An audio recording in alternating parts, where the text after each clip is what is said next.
We are live from the Giant Bomb Podcast Studio in San Francisco, California. It's the Apple Bite Extra Crunchy Podcast with your host, Mr. Brian Tong. What's up, everybody? Welcome to the show. It is episode 67. We just want to make a note. The holidays are coming up. CNET completely shuts down, so you arguably won't... We're not going to do one from CES, are we? I don't think we are. You probably won't hear from us, honestly, for arguably, 3 weeks to a month? I mean, maybe if Apple does something like... Crazy, unpredictable, then we might have to do something. But, the holidays are coming. CNET shuts its doors. Then we go straight to Las Vegas. So we wanted to let you know this is the holiday episode. But if you still want to be our friend and you want to call us because we continue to get tons of calls from y'all, we love it. You can leave us your name, where you're from, and what you want to talk about on the show. 1-800-616-2638, 30 to 40 seconds, ideally. If you have some pain, we had a pained person call us today. We want to heal that pain. Yeah. I feel that pain. It's all of the above. So we want you all to be a part of the show. We also live stream this, so we have our friends at Periscope, YouTube live stream watching this. So it kind of makes it a little fun, interactive show. And then for you that are listening after the fact, we appreciate your support because we're kind of dominating all podcasts at CNET. Let's just be real here. Dominating iTunes, dominating live stream. When you're dominating, you can just say it out loud. Dominate. What nation? Domination. Took me a second to think about that. You know why? That's like a WWE reference. And then I was just wondering, I'm like, I bet you Beecham would pick up on it, but I was waiting for your brain to register. And I saw you literally go like... A little glitch. Nah. Oh, yeah, you saw that. Yeah, you're like, My head was, domination. Oh, domination. All right, welcome to the show, everybody. Let's get to it. First lead story of the day. It has to be about the AirPods. They were available to pre-order. Apple says the dates that they will be shipping will be, at least if you're in the UK, the 19th of December. If you're here in the US, the 21st of December were the initial starting days. If you got in early on the pre-order, you can still pre-order, but I know at least for US customers, that has been pushed out to 6 weeks. Wow. But a report here also claims that the AirPods, if you run into your store early enough, according to Mac Rumors and their sources, some stores will begin selling AirPods starting on Monday. Actual Apple retail stores. Now, we have been able to get a pair of these from our friends at Apple, believe it or not, although they don't invite me anymore to any keynotes. Although I was wondering, how did you get those? Yo, you don't need to tell everybody, but I killed somebody. Someone's dead. I literally killed somebody. I'm actually making a mask out of his skin that I'll be wearing to the next keynote. Awesome, man. You can find me in the front row. I'm Johnny Brive. So we got these AirPods in our hands, and I did want to talk about them because people have given their initial impressions, their initial reviews. I'm going to hand these over so that Beecham has never touched these before. I'm going to let you touch these, okay? You're going to touch these, but I will talk a little bit about them. Feel them. If you feel like putting in your ear, I don't... They're very light. Yeah, they're very light. Very light. So here's the thing. I'm going to do a quick review and then the things that I wish were better. First thing that I like, if you use Apple's wired earpods, you're going to like the fit of these. If those fit your ears well, these are going to fit your ears well, okay? Also, the syncing is amazing. The first time you open up this little dental floss kit, pop it open, a panel pops up on your screen no less than maybe 1 or 2 seconds. Yeah, model those off for me while we're talking about this, Beecham. About 1 or 2 seconds, and then they sync to your phone. What also is nice, that syncs to the iCloud services that you use. Therefore, on my iPad and my MacBook Pro, it gives me an option to sync to them later on.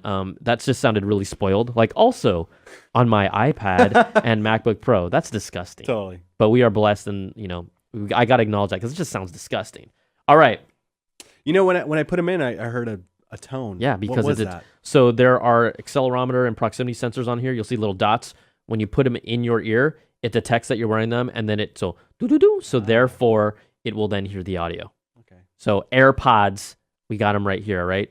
Looks like the wired earpods. The other thing I like is that, true to what they said, when you put cables or cords in them, I bought a third party from, I think it was Spigen, because to hold them together. Because I'm going to review these, and I'm disgusted by how they look, quite honestly. Terrible, but yeah. I'm not going to rip on them anymore because some people like them. It's a choice.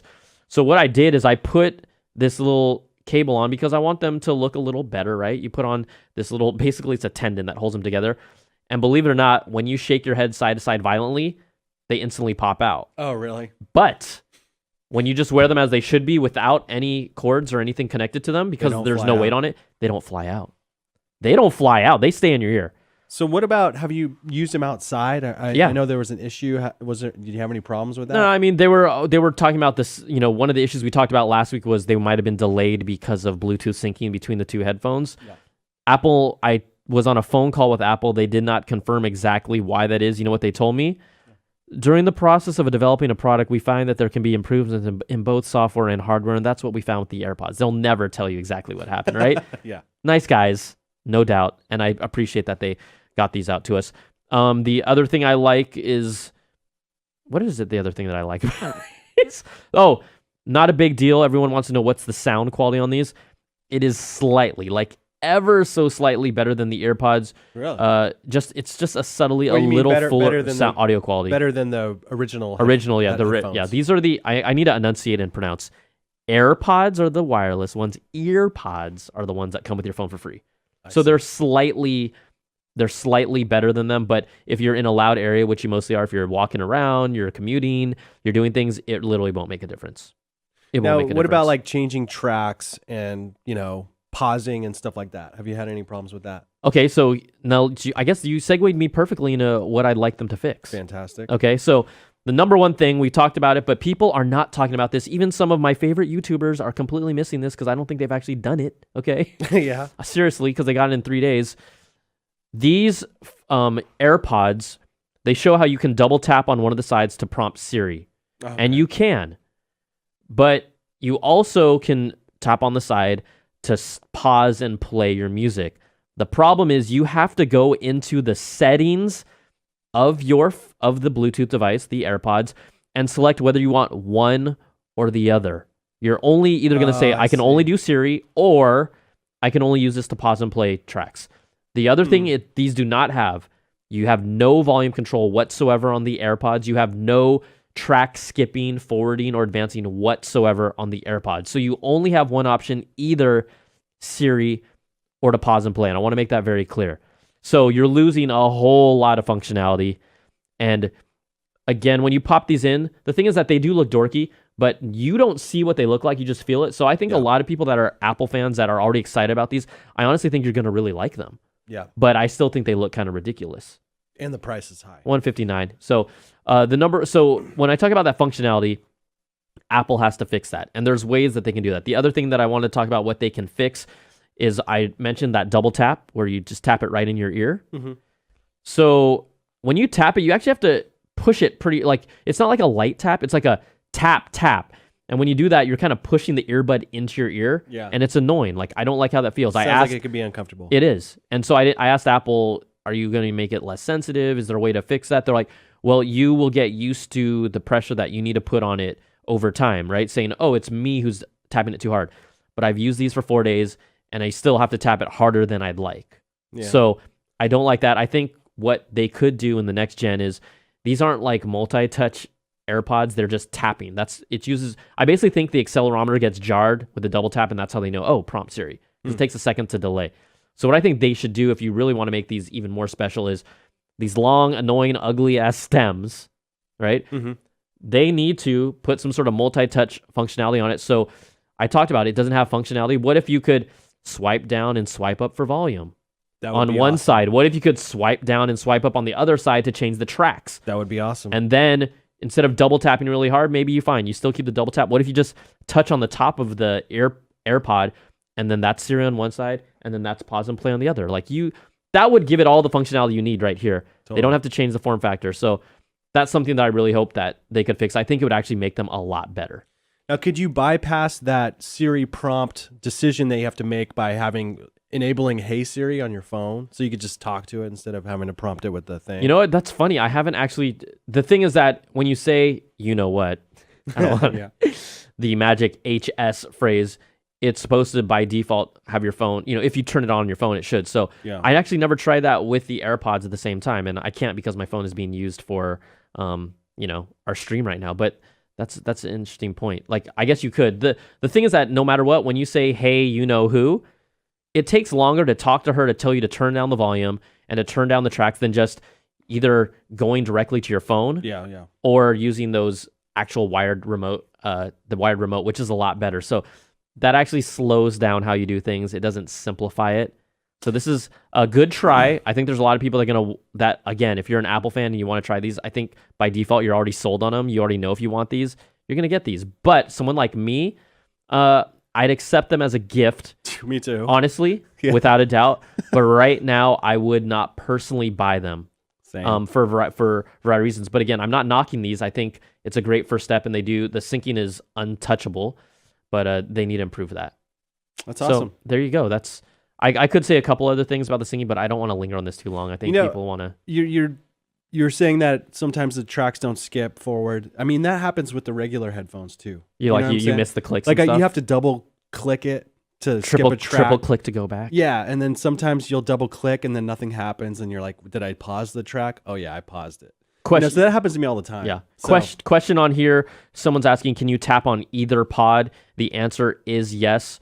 Also, another subtle thing in the settings for the actual AirPods is you can use them independently. So, for example, it actually knows when you take one or the other off, which one you want to use as the microphone for Hey S. Or you can default it and select it manually to be, okay, I only want the left one to always be my mic. So, because some people may not want to use this as a permanent headset. They might just want to use it really as a Bluetooth headset, which you can. The other caveat is this actually does connect to other Bluetooth devices. Like you could sync this with other phones. You just won't get all the crazy functionality and the syncing won't be as hot. Oh, that's cool. But you can do that. Cool. Since we're on it, and I guess the fact is that we're on a podcast, so we can talk about it in an extended way. Yeah. The syncing is different. Here's the thing that I like and don't like. You sync it to your phone for the first time. It puts all that data into the iCloud, so then I can access it on my MacBook Pro or my iPad. The problem that I have is that on my MacBook Pro, I click up into the Bluetooth panel, and then I go down to my AirPods and I connect them. On my iPad, I go into the music options, and then I find it and I set it. They really need to make it a cohesive, unified, when any product is in proximity, just show that cool panel that shows up on your iPhone, and then just be able to select iPhone, iPad, or MacBook Pro, depending if those devices are nearby. And if that showed on every device you had, it would just alleviate and make it just a simple, clean, boop, boop, boop. Instead, depending on your device, you have to go into different settings to access it. So it's just like disconnected. That sounds like a good 10 minutes of work to get it set up on all your devices. You know? Well, no, here's the thing. It actually is literally like 30 seconds to get it set up. Yeah. But it's just once you want to switch using it from, let's say I'm on my phone, I now want to use these specifically with my MacBook. I just have to change an option. I'm just saying changing them looks different on each device. And it's It'd be something cool if you could just Apple talk to Siri, right? Yeah. Just say, Siri, hell yeah. I want to listen to my iPad now. So someone's asking, how do you change them? It's in the Bluetooth settings on your menu bar on the MacBook Pro at the top. And then on your iPad, you have to swipe to your music player, and then it'll show you can choose the output of where the audio plays. So it's a little different. If it's on your phone, it's pretty much just like ready to roll. Pop them, you're good to go. So how has your battery life been? Have you run into any issues? The thing is, I've been charging them constantly, right? You know how they say, they have about a 5-hour battery life. I've been charging them constantly. The other caveat, the other thing I wanted to bring up to people specifically with this is repairs and services. Everyone's asking, what happens if you lose one? Yeah. What happens if the battery dies? So Apple has their support page, and I put the link up on the show for you, Beach. It's this one right here, right? It's the next one, actually. Oh, okay. And you can scroll all the way down. Scroll. It's called the iPhone service. There's a link. Got okay, it. so scroll all the way down until you see the AirPods section. I'm going to read this and describe it to people that are listening. Okay, so the AirPods, right? Again, this dental floss guy is the charger. It's the charger for the AirPods, which is cool, so you can take it wherever you want. Now, here's how they break it down. If you are under warranty, and let's say the AirPods or the charging case no longer functions within that 1 year, so right, it's just an actual defect, they will replace it. But then here is where it gets tricky. There's two other aspects to this. There's battery service or out of warranty service. So let's say you completely damage an AirPod or you lose one. No matter what, whether you're under that 1 year warranty, and this makes sense, if you lose it or completely like roll over in a car or something like that or get smashed, it's going to cost $69 for a single replacement of an AirPod. Whether you're in one that AirPod. One AirPod costs $69 to replace, okay? Okay. Whether you're under warranty or out of, if it's damaged or lost. Now, even if you have a warranty. Let's say, I'm saying if you lose it or it's like smashed. I got it. Let's say you have it, it's just not functioning properly. they'll probably replace it. Okay. But if you like took it and you destroyed it, hammered somehow. it or something, right? Someone's calling us on our Skype. Oh, really? Well, okay, I can't go to them right now because I don't want to see dong. Okay, so here's the other aspect about it. Let's talk about the battery service. The battery service is a little gray, and I actually talked directly to Apple to try and find out a little more specifics. Let me just read really briefly how they describe it. Our warranty, this is on Apple's website. Our warranty covers a defective battery, but it doesn't cover wear from normal use. If the battery capacity on your AirPods or charging case decreases over time, you can replace them for a battery service fee. Now, on this readout, it says to replace AirPods for battery service, a single one will be $49. To replace the charging case, it will be $49 as well. But then I said to myself, well, so how do you define really, what is it if the battery's just completely dead or if the battery's not functioning properly? What is the real definition? So here's the actual words directly from an email that is okay to talk about that I got from Apple. And it is a little PR, but it does at least give a little more introspection in what they're thinking about. All batteries change in performance over time. However, if there is a defect in the product that causes an unusual decrease in battery performance, which includes pretty much any noticeable charge within the first year of ownership, then it would be covered by the 1-year warranty. Sorry, my voice just cracked. For replacements not covered by warranty, the 49 battery replacement is applicable. Now, I asked them directly, is this just if the battery naturally fades or if it's actually a defective dead? They said they'll swap it out if it's defective dead, but like all things, the battery does dissipate over time. And so let's say towards the end of the year, your battery is only maybe at 3 hours and not 5, and it's just like at that last end of that year. I think they're going to make you pay for a new AirPod. Yeah. The way that they described it, again, they didn't make it cut and dry, but they at least got into a little more nuance. The statement was all batteries change in performance over time. No Sherlock, right? Yeah, totally. So just to let you know, if it's damaged or lost, $69. If it's a battery performance issue, it's around $49. Got it. 49. Not too bad after a year, I guess. Yeah. So there you go. I mean, that's just the overall take on the AirPods, and they are coming out, the 19th for the UK, the 21st in the US, and then right now, again, the pre-orders are like, what is it, six weeks backed up. So it's going to be a while to get them. Totally. But I honestly, I think they perform better than I thought, but I just don't like how they look, quite honestly. Yeah, they look kind of silly. And they need more functionality, and then I'll be like, okay, I'm paying attention to you. But I think there are better solutions. Even someone that calls in about the Beat X that have been delayed, and we'll answer that in the voicemail. So let's keep on rolling through the show. We know that also earlier this week, iOS 10.2 for iOS devices, watchOS 3.1.1 was released, as well as tvOS 10.1. We've talked about iOS 10.2 for over and over about the emojis and the TV app and blah, blah, blah. So I'm just going to gloss over that. One thing that Apple doesn't always have the most flawless track record is with the Apple Watch OS 3.11 update. It actually completely bricked some Apple Series 2 watches. That's awful. Okay. What do you do when that happens? So you want me to tell you what's even worse? You want me to get into this? Please.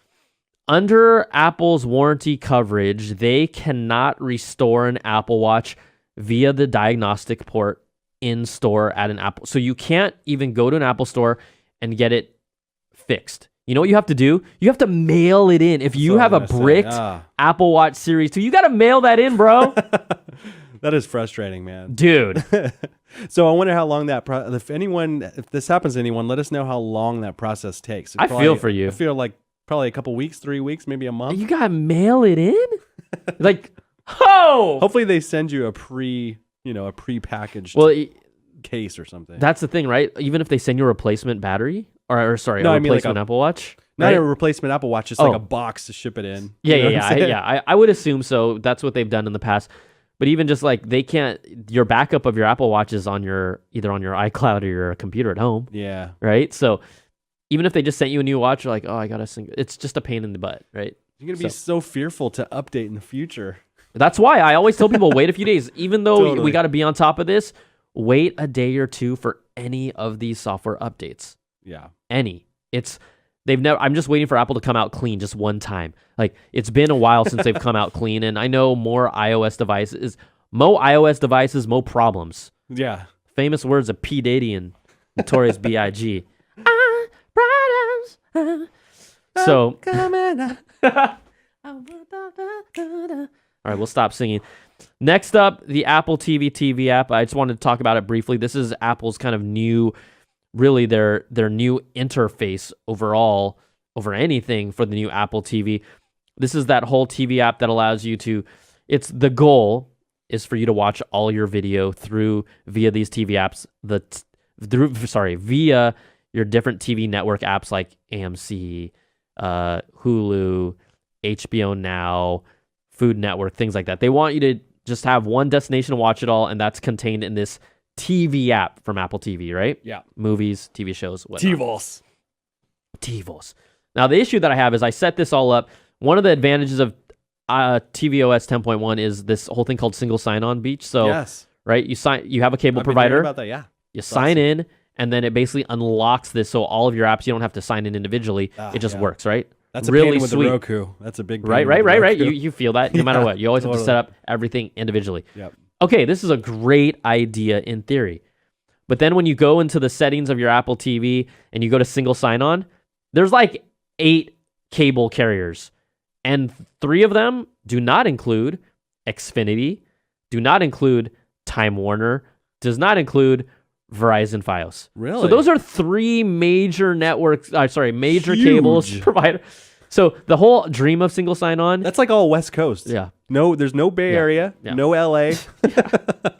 Exactly. I mean, that's even where Apple lives. In Exactly. Cupertino. They can't get it here. So they didn't cut the deal. So what does that mean now, right? If you don't have single sign-on, that means you have to individually, go into every app and, it gives you a code. You go to a website, you type in the code, it unlocks, and you're like, okay, fine. But then even at that, some networks that are even part of your Comcast Xfinity setup, like mine, haven't signed on board. So like Comedy Central won't unlock for me. Food Network won't unlock for me purely because of these different rights deals and everything. That's a pain. So it's like, look, this is a really nice thing if you're if the networks and the shows you watch, like really if you buy Apple stuff through their iTunes store, movies and TV shows, you're going to be fine. And if a few of those networks on the side, like HBO Now and AMC and stuff like that, you got your Walking Dead, your Westworld, your Game of Thrones, then you're pretty good. But when it comes to like everything, not everyone is going to be happy about this. Yeah. So those apps Stars exist. Is part of it. Yeah, they exist. They exist. But you can't log into them currently. Some of them. Well, how about this? Depending on your cable company provider, they won't. How about this? They won't be compatible with the TV app, which is an aggregator that tries to combine them all in one. Apple's trying to make this one-stop shop. But again, if you can't unlock the credentials for some of these network apps, they aren't going to be part of it. Huh, that's interesting. So that's funny that they would allow the app to exist on there. I mean, I don't know. Maybe. Well, they can watch. I don't know. You can watch free stuff on them sometimes, right? So yeah, like promoted, like exactly. And sometimes they'll let episodes that are old show up on there. I see. So that's what you just need to be aware of. And then there's other aspects, like they changed the home button on the Apple TV. Used to go to the home screen. Now it defaults to the Watch TV section of the app, which is like, that's not my home screen. So you can actually change that in the settings. I think we had a caller ask about that, so I'll talk about it then. So there you go. Some quick other bullet points. I don't know if you're excited about this, Beach. Amazon coming to the Apple TV. Amazon, like the shopping app. Oh, not the Prime Video app. There's so many different ways to use Amazon. I don't really care. Do you care about Amazon Prime Video on your Apple TV? I mean, no, I don't have Apple TV. I mean, I don't care. I already have a Nintendo Wii U. Oh yeah, and a PS4. So there's no reason for me. Yeah, I have Amazon on those. You have what you need. Yeah. Also, like one quick reminder: Netflix and Amazon Prime are not part of this whole Watch TV app thing where it combines everything. The goal is for them to basically say, hey, you have this one place, you watch the show on your computer, now when you pick up your iPhone or iPad, you can watch it there. That's a tough thing to do in this day and age, because they want everything. There's so many networks and like channels and YouTube. You know how they would have really done this? If they actually got a TV streaming subscription service. True. If they were able to land it. So they have the right idea, but I'm not going to knock on them. Maybe magically every network, and every video on demand service says, Apple, here, take our customer data. We'll let you know what they watch, how long they watch, when they watch, what demographic is here. Take this. We just want to help you out. It's not going to happen. No, because every network is building their own place for that now. So just going to become even more difficult. It will. Tinder for Apple TV also coming up. You want to see what it looks like? Sure. Yeah. Let me see. Tinder for Apple TV. Okay, here I have the blog post. There's a YouTube link that I put on the side of it that I haven't even really seen it. For the record, I don't use Tinder. Even to set up an account, I would get in lots of trouble. So I don't use Tinder. I never have. Neither have I. I've downloaded it, but I didn't use it. So what's better? I mean, before you could swipe away people like worthless cards on your phone. Now you can humiliate people with your friends and family while you do it. I think that's a great bonus. Sweet. Who asked for this? I don't know. Did you Why ask would you for want this? to do it on a bigger screen? You kind of want it on a private little screen, right? They're making it like a party game to just basically rip on poor people. You know what I'm saying? It's like Hot or Not all over again. Yes, it's Hot or Not on your TV with friends. What a dick move. Seriously. No, they're like serving up all their Tinder people. You know, all their Tinder users. They're serving them up for people to just ridicule. It's messed up. This is not. Come on, Tinder. Putting it on the Apple TV. They're like, hey, what you want to tell them? What should you throw at them, Steven? What are you gonna give them? I have no idea. I thought you were gonna give them a bad apple. That's a bad apple. That's a bad apple. That's funny. Why would a Tinder even? I guess Tinder's. I guess they wanted like get their profile out more. That's fine. I mean, look, everyone knows what Tinder is. You put on other platforms, it creates a press release. Okay. True. I mean, maybe people that are watching, let us know. Do you like the idea that Tinder is on your Apple TV? So I know people listening have Tinder profiles. How would you like to know that your profile is being swiped on a It'd be like a party game almost, you know? I see a lot of hearts on the periscopes. I don't see any chat. I hope the chat is working right now, but that's funny. We'll see. I don't know what people are saying. Okay, while we're asking for that, we'll get your opinions. We'll get you drawn. People are like Tinder, like no way, man. No. They're coming in. There's a little bit of delay, from the time I speak to the time it streams. Okay, here's some cool finger stuff. Fingerprint scanner stuff for the future iPhone. Company Synaptics, Synaptics, Synaptics, debuted their new fingerprint sensors capable of scanning through display glass. Dude. Cool. So we know that the Galaxy S8 and the potential iPhone future, iPhone X, iPhone 8, if they really want to be boring. Say goodbye to the home button, everybody. Say la vie.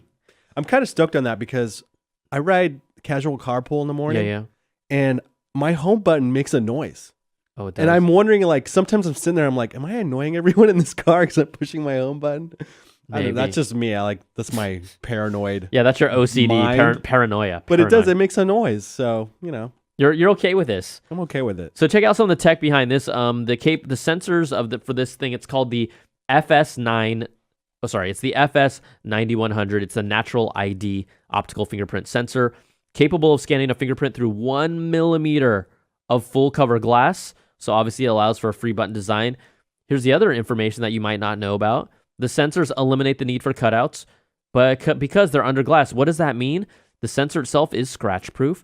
It's waterproof and responds well to wet fingers. That's good. Because we all have wet fingers, baby. No comment. Wet finger users, you should be happy about the upcoming. That's a feature. There's times after you do the dishes or you get out of the shower and you're like, I can't unlock my phone. Crap. Totally. I got to dry my finger. That's the only time my fingers are wet. All right, moving on to the next. So anyways, this tech is expected to come out and be available for manufacturers and basically consumer electronic companies sometime during the second quarter of next year. It's great. It's another cool way to get all our fingerprints in the NSA, in the NSA data. Why is someone sending me kiss lips when I just talked about a wet finger on Periscope? I think you know why, Brian. I think I do know why. I'm gonna add them to my buddies list immediately. Yes. Not. All right. Next up article, LG has said to supply Apple with foldable displays for future iPhones. Gosh. Are you ready for this? LG's division, this is according to ET News, LG's division is developing and will start mass producing foldable displays. I put a video link in the notes if you want to see some of this dope stuff. See this. Start mass producing foldable displays for smartphones in 2018. They'll supply them to Apple, Google, and Microsoft, according to the South Korean website. LG has shown off a lot of these futuristic-looking, kind of curved and foldable displays over the past years. We're going to CES, the Consumer Electronics Show, in the first week of January. At CES this past year, they just wrapped a phone on a wrist like a cuff with a screen, baby. It's pretty cool. But the best part of this video is the acting. Let me just rewind this. Thank you for letting me use your new technology. As you can tell, I am wearing a super cute dress today, but it doesn't have any pockets. So where am I supposed to put my phone? I can just wear it. Okay, hold on. Was that voice real or nah? What do you think? Real. Nah. I like pictures of adorable kitties. I can fold it up. So she's showing off like a foldable. Serious business calls. Oh no, you gotta fold that Or up. I can just open it back up and look at pictures of kitties again. All right, turn the volume down before my ears melt. That's awesome. That's crazy. I gotta show love for her. Hey, she's doing her job. It just Yeah, she did a great job. very very unique voice there. But again, foldable displays, whether they're for like a book type tablet option or wrappable on your wrist. Come on, that's crazy. That's like those toys that like they slap and like land. You know what I'm talking about? What's the slap wrist? What do they call that thing? The slap wrist thing? bracelets or whatever? Yeah. What do they call It's it? exactly like slap those. it. Yeah, it's like.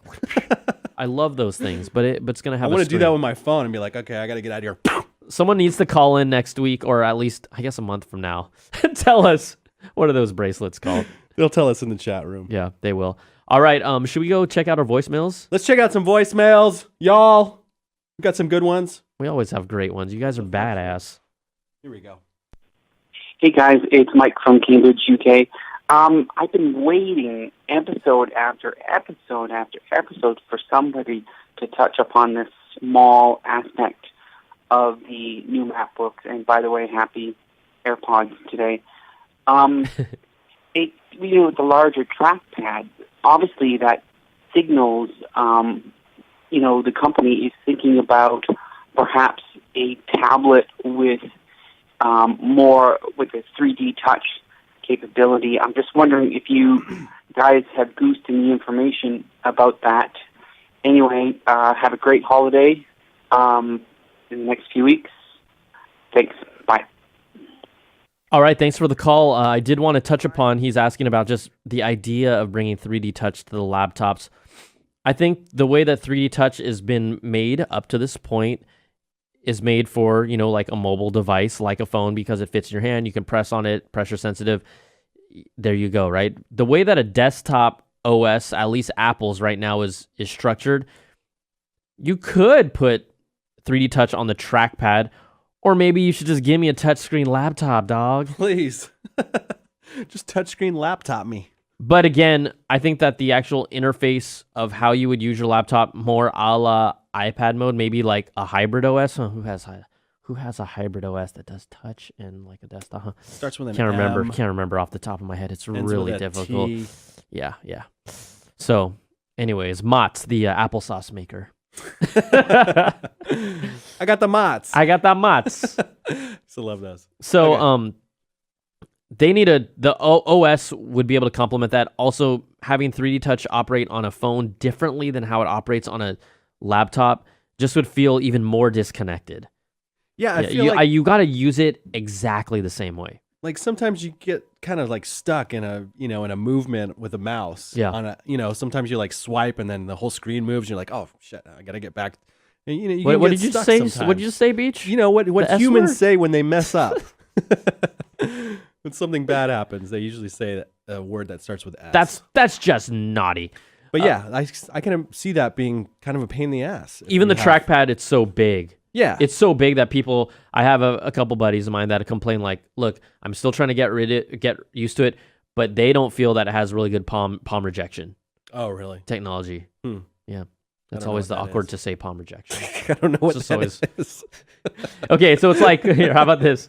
So it's like when you're touching it, but then your palm is resting on it at the same time. Ah, yeah. It'll register it as multiple touches instead of you just like That's navigating bad. your mouse, right? That's bad. Yeah.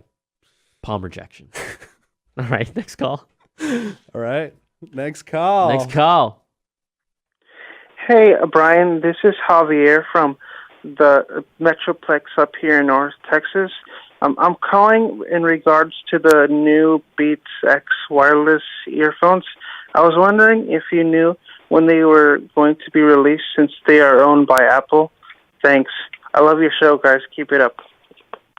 What do they call Beats X? Beats X. So it's I'm gonna look so it up. Apple also released through their Beats they own them through their Beats brand or line of headphones. They also released other earbuds, headphones that have the W1 chip technology inside them as well. Ah, got it. So those Beats X are like super minimalistic. They, have a, kind of like almost that. I don't know if you're familiar with the Jaybird headphones, but they're similar in just how small and how compact they are. So I heard something that was really interesting. So first of all, rumblings are pointing to that we might see the Beat X headphones actually come out. These are their true earbuds. They're earbuds. They're connected with a wire, and they have physical remotes on them. They might be coming out sometime in February, but I got something even crazier. So I know someone who has used them and has tried them and has access behind the scenes to Apple stuff. And he told me, he's like, he really thinks they're delaying the Beat X headphones for a couple of reasons. One of the main reasons is that he says they sound better than the AirPods. And he says that he feels they're delaying it, not to take some shine away from them, not to basically have them compete, but also to kind of recraft the narrative that makes the AirPods different from the Beat X headphones, because they are sold from the same company. Yeah. At the ultimately, and I just found that really interesting. I'm like, okay, how much better are they? He just said they have a fuller, deeper sound, and the fact that they have the actual wired controls are really light. And I'm like, dude. But he said they literally sound better. And again, they use the W1 chip, so they have that awesome syncing capability with your iOS products. They're only like $10 cheaper than the AirPods, which is kind of interesting. You'd think they'd be a little more cheaper. You'd think. Yeah. Maybe it's because they sound better. I'm just messing around. They look So, pretty cool. so that's the scoop that we have. So thanks for calling. That's all I know right now. Okay. Next call. Hey guys, happy holidays. This is James from Washington. So Apple, I have the iPhone 6s with the battery issue.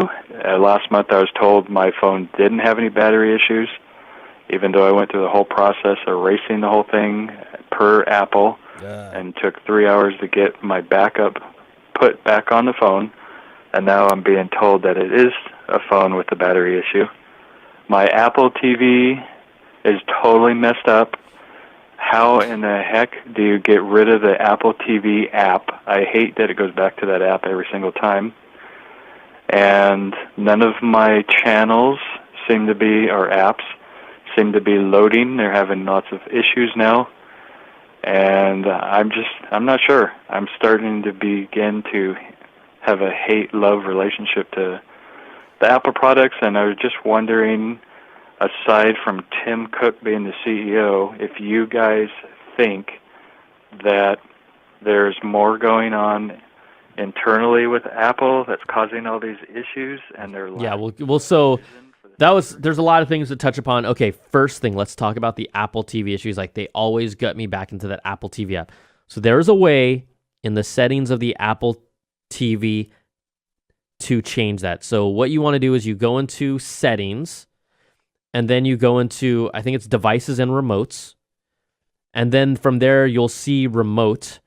And by default, after the update happened, it says TV app. What you'll want to change it back to is the home screen. And guess what, my friend? Once you do that, you'll know now whenever you hit that home screen button that it was intended to be in, it will take you back to your front-facing home screen and not the TV app. So for all of you that are wondering, like, what the heck, how can I fix that? Jump into the settings. It is there, and you can change that. The other aspect of some apps not working and some not, I had to reconnect all of my apps. Are you serious? Yeah. I had to, so that whole sign-on thing, I had to go into every single one to reconnect them. Oh, after this update? After the update, Oh yeah. my God. It wasn't like apps still worked the same. Like, it just wasn't. So That's something that you should be aware of as well. So that might be Set some time aside. Yeah, so that might be the issue. And then the question to talk about just what's going on with Apple again. Oh, what about his battery on his phone? He had a I'm sorry. I'm sorry. I like how the funny thing about it is that was a called event because he started his comment or his talk about, he started like this. So Apple. And I really like that. So I think if you have gripes or issues that are hurting you emotionally, I want you to call and say, so Apple. Like, let's talk to them. This can be our voice to them because I got to get some sad music for that. Yeah. You know? So Apple. It's very sad. So anyways, best of luck. Keep your head up. But from the innovation standpoint side, look, we'll see what happens in 2008, in 2017. Hopefully they get some stuff together because everything we predicted this year happened, and people weren't happy when I called it out last year, but it happened. Yeah. Don't mess with no Shatongas, baby. We didn't predict that the AirPods would be delayed for a few months, and we didn't predict that Apple Watches will get bricked, and we didn't predict that. There's a lot of things. That's hard. Yeah, you can't predict everything, but you can do the big stuff. So, all right, do we have one more call? Yes, we do. Awesome. Okay. Hey, Brian and Beecham. This is Mark from Portland, Oregon. I'm wondering about the Mac Pro line. Are we ever going to see an improved model after the 2013 version? If so, is it going to cut down on performance just for design, or what can we expect in that regard? Thanks. Can I say something that's interesting? Jump in here, man. Something that's interesting about this call is that he's already preempting, like he's already has it in his mind, like Apple's gonna like get rid of something for the sake of design, and that's kind of like where all Apple fans are right now. They're like, what is Apple going to get rid of next? What do I have to, what do I have to not live with that I'm used to living with on the next iteration? So that's just very interesting. It's a sad state of affairs. It's like they're conditioning their clientele to think like this now. No, it's what are they going to take away from me next? Yeah. It happened with the iPhone. It happened with the MacBook Pro. How about they're getting rid of the airport wireless routers? Yes. That's been reported. The Mac Pro has not been updated in 3 years. Wow. A product that when Phil Schiller went on stage, he bragged and said, can't innovate my ass. Well, he actually was right. They haven't done anything different to it for 3. This is their powerhouse desktop. Quite honestly, I wonder if they're just going to let it fade away and not actually build a desktop other than the iMac. That's completely possible. I mean, the it iMac is very and powerful. What's the problem with that? I mean, they pitched the Mac Pro as a computer for power users, for graphic designers, for artists, for engineers, blah, blah, blah, blah, blah. People that need that power. Yeah. It has not lived up to that at all. I mean, we have them in our office, right? When they came out 3 years ago, it was like, oh, it's got to get the latest Mac. And none of us did, right? Yeah. Well, what I'm saying is some people that are using them, they're not happy with them. Yeah. They really aren't. Yeah, I've only really seen one in the wild, and not even in the wild here. Yeah, I think we have one or two. We have two or yeah, something? we have two. Yeah. So I just the way he phrased his question in his phone call was just totally interesting to me. Like, Apple users are like, okay, how are they gonna screw us on the next one? That. It's true, right? What are they gonna do? So I would tend to feel like that's not a way to win over your, like, there's a lot of people that finally okay, I got my buddy, I'm not going to name drop here, Noob D, Ed Boon, Mortal Kombat creator. He's like, dude, you're legendary. And he's awesome. He's a great guy. Mortal Kombat! I shortened that. I know what the song sounds like. You don't want me to do the whole thing. But he's like, dude, you're pretty hard on Apple. And we started talking. I said, look, you've seen Apple during the heyday. So if look how different they are now. And then he started talking about, when are they going to do this? They haven't updated the Mac Pro in 3 years. He's like, I'm like really mad about it. I'm like, look, you're sounding like me now. Like, everything you told me, you are sounding like me now. I mean, he represents a diehard loyal fan, like many of you are that listen to this, that are frustrated. So if our show becomes a place to vent and it's a cathartic release, then that's what it is. That's what it is. It's funny because people in the chat room are even saying like, What are you guys gonna take away from the show next year? What are you guys gonna do the show to like make it less? You know, like I don't know. They're just making jokes. You mean like what can we do for this like show? we're gonna strip down the show next year, just like Apple does to other products, and have less to offer. You know. Well, we could remove a piece of clothing in each episode. Oh yeah, strip extra crunchy. Until Apple adds a new feature, we'll remove just like every time they remove a feature from a product next year, we'll have to just wear one less thing. It could be a ring, it could be a shirt, it could be a sock, and we'll see what we get down to until we can no longer pass FCC rules. Yeah, we're gonna like completely nude, no ports. We're not going to do that. It's Mortal Kombat out here! All right, everybody. That's going to do it for this week. Again, for the holidays, we'll be gone. So don't worry, we didn't leave y'all. You can call us at 1-800-616-2638. We really just want to say thank you so much. We've had a pretty dang good run. I mean, yeah, the show still keeps on growing. We're having fun with you all. We really want to get back to our original studio so we can do what we want to do. But I miss my studio. I know you do. I can't tell you what an amazing job that you've done with what you have. I'm so cramped in here. This is literally a studio that's really kind of made just more for a pure audio podcast. We're still bringing video. Yeah. Like hardcore. Yeah. So we just want to say, do you want to say thanks to our listeners in any specific way? Yeah, guys. Thank you very much. Have a happy New Year. Happy holidays. Happy Hanukkah. Happy Hanukkah. Happy Kwanzaa. All that good stuff. Can we say Kwanzaa again at the same time, just like that? It was kind of cool, right? Happy Kwanzaa. All right, everybody. Thanks so much. Be safe. Enjoy the holidays with your friends, family, loved ones, whoever that may be. Or, we'll be your friend for 40 minutes every week. Sure. We'll hold it down. All right. Thanks so much for listening and watching. That's the Apple Bite Extra Crunchy. We'll see y'all next year.